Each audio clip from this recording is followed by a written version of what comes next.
There's a lot of noise going on in my background, so if you hear things, just ignore it. Yeah. The Water Bottle Boys are one of the most ambitious writer groups of the century, something I hadn't realized until watching their first and only song, the Scrooge rap. What this song does with the lyrics is fantastical, creating deep meaning through rap, rivaled by the likes of Shakespeare.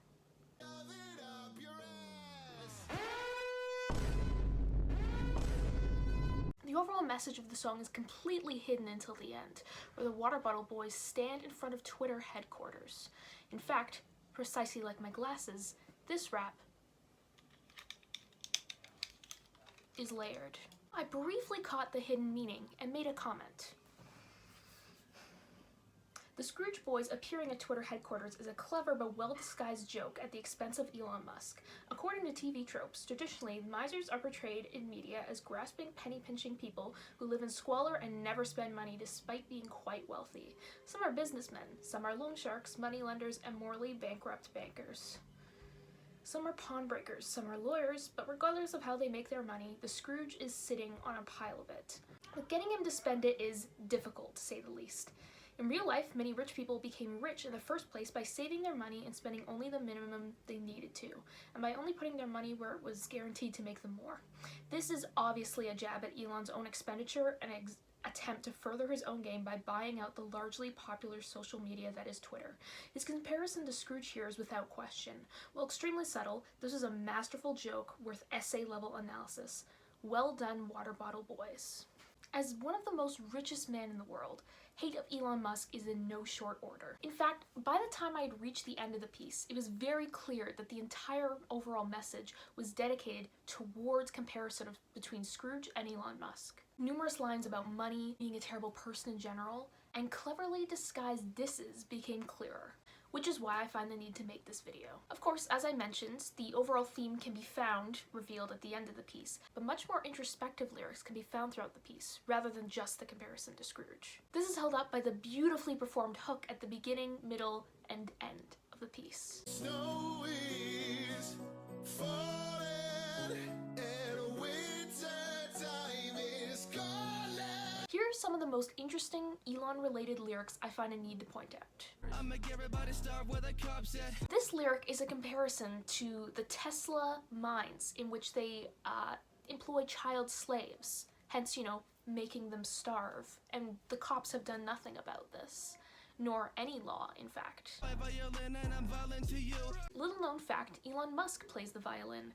Of course, he isn't very good at it, as he has claimed himself, and he also plays a few other instruments, including guitar, but this is obviously a subtle call-out. Another member of Wu-Tang is Old Dirty Bastard, which is also coincidentally the first thing that comes to mind whenever someone mentions Elon Musk. This is obviously because of Elon's many ex-wives and children, those children all needing new fathers.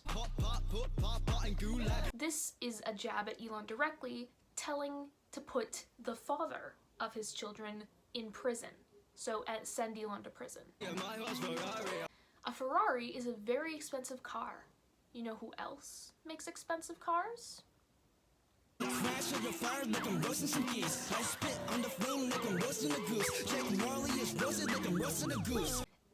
lyrics here are quite masterful. A goose, perhaps a golden goose, which is known to generate wealth. Or a goose, like a foul smell, a musk, if you will. The imagery of goose or geese is repeated several times throughout this verse, hammering in this imagery and thought that geese and goose bring to light in comparison of Elon. Really beautiful writing. Bob Cratchit can suck me off rapidly. This lyric is very interesting and first caused me to think that maybe there's more meaning throughout the piece rather than just the end. The comparison here is between Scrooge and his worker, and I find it to be an allegory for Elon and his fan supporters, because Elon fan supporters are known to be very desperate for Elon. So the imagery would come to mind that they are perhaps on their knees for Elon, begging to suck him off. Hence the lyric, Bob Cratchit can suck me off rapidly. And then the fated ending where the boys themselves go to Twitter. This is a beautiful form of protest. one that Elon does not have the mental capacity to even comprehend. In fact, I wonder if the tweet about the water bottle boys was a stunt put forward to promote the idea of both the video and song, and also the Elon Musk allegory meaning. The mental connection they're trying to form between both Elon and Scrooge is truly shown at this point. Either way, this concludes my analysis. Thank you, Water Bottle Boys, for this piece of art.